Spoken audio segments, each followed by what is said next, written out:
Hello বন্ধুরা, beauty with প্রিয়াতে তোমাদের স্বাগত। আজকে আমি একই হেয়ারে দু রকম কাটিং দেখাবো। কি তাহলে চলো ভিডিওতে দেখে নিই। প্রথমে ওয়াটার স্প্রে করে ভালো করে কিন্তু চিরুনি দিয়ে কম করে নিয়ে ট্যাঙ্গেল ফ্রি করে নিতে হবে।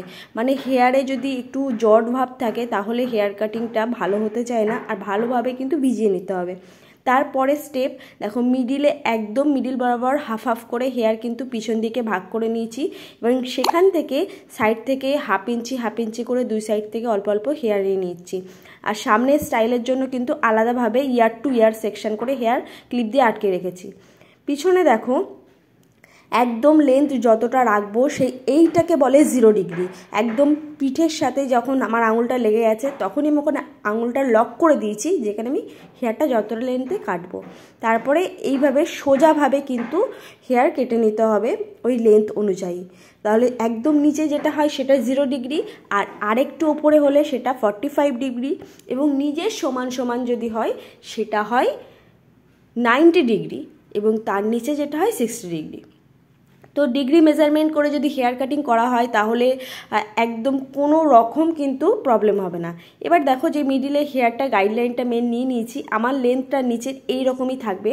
সেই অনুযায়ী দুই সাইডে হেয়ার ভাগ করে নিলাম। নিয়ে এবার ক্লায়েন্টের বাঁ সাইডের দিকে আমি হাফ হেয়ার কিন্তু ওপরের থেকে বাঁ সাইডে সমস্ত একই ডাইরেকশানে, মানে হাতের দিকে কিন্তু ওপর থেকে কম করে নিতে হবে। নিয়ে যেভাবে ক্লায়েন্ট দাঁড়িয়ে আছে তার হাতের একদম সাইডে চলে আসবো, এসে ওপর থেকে এরকমভাবে হেয়ার নিয়ে আবারও 0 ডিগ্রি এটা, এবং হাতের দেখো হাত বলেছে সোজা করে রাখতে, সাইডে একদম সামনের দিকে নিয়ে এসেছি। দেখো গাইডলাইন আমি কিন্তু দেখতে পাচ্ছি। ওই যে গাইডলাইনই যখন দেখতে পাবে হাতটা ওখানে লক করে দেবে, আঙুলটা লক করে কিন্তু ওই গাইডলাইন অনুযায়ী কিন্তু এই হেয়ার কাটিংটা করে নিতে হবে একদম সোজাভাবে। কোনো রকম তেচড়া করার দরকার নেই, হাতের সামনের দিকে আনবে, এনে সোজাভাবে কিন্তু গাইডলাইন দেখতে পেলে হেয়ার কাটিং করে দিতে হবে। এবার দেখো আমি কোনো রকম কাট করিনি ভিডিও। এবার পিছন দিকে আমি যখন হেয়ারটা ছাড়বো একদম সমানভাবে কেটে নেবে, প্রথমে দেখে নেবে, তারপরে দেখো কি রেজাল্টটা আসে। যখন আমি কম করে দিচ্ছি তারপরে তোমরা রেজাল্টটা দেখো একদম। আর একটু ছোট বড় হালকা লাগতে পারে, কারণ দেখো ওপরে হেয়ার ব্যান্ড হয়ে আছে, দেখো ভি আকার চলে আসলো। ঠিক আছে, এটা কিন্তু একদম পারফেক্ট ভি হয়েছে। আবার সেম মিডিলের গাইডলাইনের যে 0 ডিগ্রিতে কেটেছিলাম সেই হেয়ার নিয়ে এবার ক্লায়েন্টের ডান সাইডে এসে গেছি। দেখো ওই যে গাইডলাইন দেখা যাচ্ছে ওইখানে কিন্তু আমার হাতটা লক হয়ে গেছে। 0 ডিগ্রিতে সোজাভাবে কাটিং হবে, কোনো রকম তেচড়া আঙুল করতে হবে না, সোজাভাবে কিন্তু কাটিং হবে। খুবই ইজি কাটিং। তোমরা যে কারোর হেয়ারে যদি কাটিং করো আমি গ্যারান্টি দিয়ে বলতে পারি 100% পারফেক্ট হবে। একবার অন্তত ট্রাই করে দেখতে পারো, অল্প করে হেয়ার কাটিং করবে আর ভালো করে কিন্তু সমান করে কাট করে নেবে। কাট করার পরে দেখো আবারও আমি পিছন দিকে ছেড়ে দিচ্ছি। এবার দেখো যখন ওই সাইডে এবং এই সাইডে দুটো হেয়ার জয়েন করে দিচ্ছি কি আকারটা আসে দেখো। তাহলে এই আকারটা তোমাদের কি মনে হয়? এটা কিন্তু অনেকটা লাইট ভি হয়েছে। এবার যদি তোমরা মনে করো ডিপ ভি করবো, তাহলে ক্লায়েন্টের যে দুটো সাইডে হাতের সাইডে ওই জায়গাটা কেটে দেবে, তাহলে কিন্তু সেটা ডিপ ভি হয়ে যাবে। এবং ডিপ ভি থেকেও কিন্তু রাউন্ড করা যায়, সেটা ভিডিওর আমি আগে দেখাবো। অনেকে ভি রাখতে চায় না, তো সেক্ষেত্রে আর যদি দেখো ভি এর মাথার দিকটা মনে হচ্ছে যে একটু হেয়ার কাটলে ভি শেপটা আরও ভালো হবে, তাহলে দু সাইডেই কিন্তু মাথার দিকে অল্প অল্প করে হেয়ার কেটে নেবে। আর যে এক্সট্রা হেয়ারগুলো এখানে কিন্তু ট্রিম করতে সুবিধা হবে, কারণ যেহেতু আমার একটা প্রপার গাইডলাইনে হেয়ার কাটা হয়ে গেছে। তবে এটা স্ট্রেটনিং মেশিন দিয়ে যখন যদি সোজা করা হয় সেখানে কিন্তু একদম পারফেক্ট হেয়ার কাটিং হবে, কারণ আমি কিন্তু সম্পূর্ণ গাইডলাইন এবং স্টেপ মেনেই কাটিং করেছি। তোমরা একবার ট্রাই করে দেখো, দেখে যদি কারোর কাছে স্ট্রেটনিং মেশিন থাকে তাহলে অবশ্যই একবার স্ট্রেট করে দেখে নিতে পারো। এরকমভাবে কিন্তু পুরো ভি কাটিংটা হয়ে গেল। এরপরে আমার ক্লায়েন্ট চেয়েছিল সে কোনো রকম ভি কাটিং রাখতে চায় না, তো সেক্ষেত্রে আমি কি করলাম দেখো, একদম সাইডে সাইডে যে ছোটো ছোটো হেয়ার সেগুলো তো কেটে দিয়েছি, তারপরে একদম নিচের লেন্থটা, একদম মিডিলে যে নিচের লেনটা ওই লেনটাও কিন্তু আমি কেটে দিচ্ছি। তাহলে দেখো অনেকটা রাউন্ড আকারে চলে আসলো। খুব ইজি কিন্তু এই হেয়ার কাটিংটা, তোমরা অবশ্যই ট্রাই করো।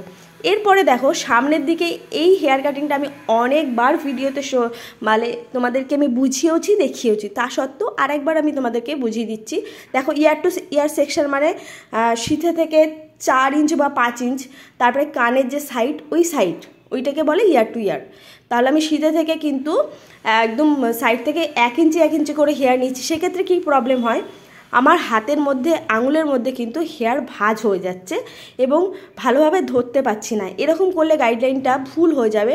তো তোমরা কি করবে, মানে শীতের যে সাইড থেকে হাফ ইঞ্চি করে হেয়ার নেবে, হাতের মধ্যে টোটাল 1 ইঞ্চি হেয়ার থাকবে, সেরকম অনুযায়ী বা 1.5 ইঞ্চি হেয়ার থাকবে। এরকম অনুযায়ী যদি প্রথম সামনের দিকে ফ্রন্ট সাইডের সেকশনটা নিয়ে নাও, তাহলে কি হবে, পারফেক্ট আঙুলের মধ্যে যে হেয়ারগুলো ধরতেও পারবে আর হেয়ার ভাঁজও হবে না, পারফেক্ট কাটিংও হবে। তাহলে এই ছোট ছোট টিপস এবং ট্রিকগুলো যদি মাথায় রাখো, হেয়ার কাটিং পারফেক্ট হতে বাধ্য। এবার দেখো, আমি এই যে ঠোঁট তার থেকেও 4 আঙুল নিচে নিয়ে নিয়েছি, কারণ আমি বড় করে সামনের দিকে লেয়ার কাটিংটা করতে চাই। কারণ অনেকেই ছোট লেয়ার কাটিং করতে চায় না, কানের পিছনে গুঁজতে প্রবলেম হয়, সামনে যখন হাওয়া হয় চোখের মধ্যে হেয়ার আসে, এটা যার যার প্রবলেম। এবার দেখো, মাছের লেজের মতো কিন্তু আমি 2 সাইড থেকেই সমানভাবে একটা লেজ আকার কাটিং করে নিয়েছি।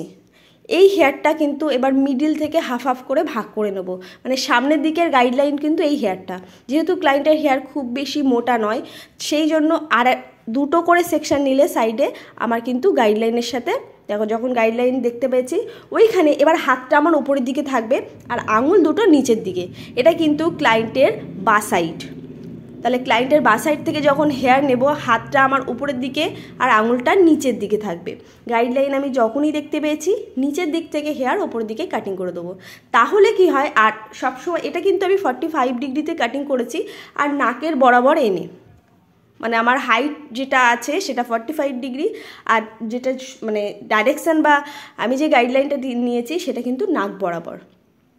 আবারও গাইডলাইন থেকে কিছুটা হেয়ার নিয়েছি, নিয়ে এবার এই সাইডে যে হেয়ারটা বাকি ছিল সেই হেয়ারটা আবারও আমি কিন্তু দেখো নাক বরাবর নিয়ে আসছি। আনার পরে 45 ডিগ্রিতে রেখে, এটা 0 ডিগ্রিতে রেখে কাটিং করিনি। সেক্ষেত্রে কী হবে, ওপর থেকে হালকা করে লেয়ার করে নিচে হেয়ারগুলো নামবে, শুধুমাত্র সাইডেই লেয়ার হবে না। আর তোমরা চাইলে 0 ডিগ্রিতে রেখেও কাটিং করতে পারো, সেক্ষেত্রে শুধুমাত্র সাইডের লেয়ারগুলোই হবে। দেখো, দেখতে পাচ্ছ একটা সাইডে হয়ে গেছে। এরপরে সেম একই প্রসেসে মিডিল থেকে গাইডলাইনের হেয়ার নেব, নিয়ে এই ক্ষেত্রে ক্লায়েন্টের দেখো ডান সাইড, আমার হাতের আঙুল কিন্তু এবার উপরের দিকে, মানে যখনই ক্লায়েন্টের ডান সাইডে হেয়ার কাটিং করবে হাতের আঙুলটা উপরের দিকে রেখে, দেখো গাইডলাইন আমি দেখতে পেয়ে সেই গাইডলাইন অনুযায়ী তেছড়াভাবে কিন্তু আমি হেয়ার কাটিং করছি। যদি হাতের আঙুল একদম ওপরের দিকে রাখো আকাশের দিকে, তাহলে কিন্তু গাইডলাইনটা খুব ইজি হয়ে যাবে।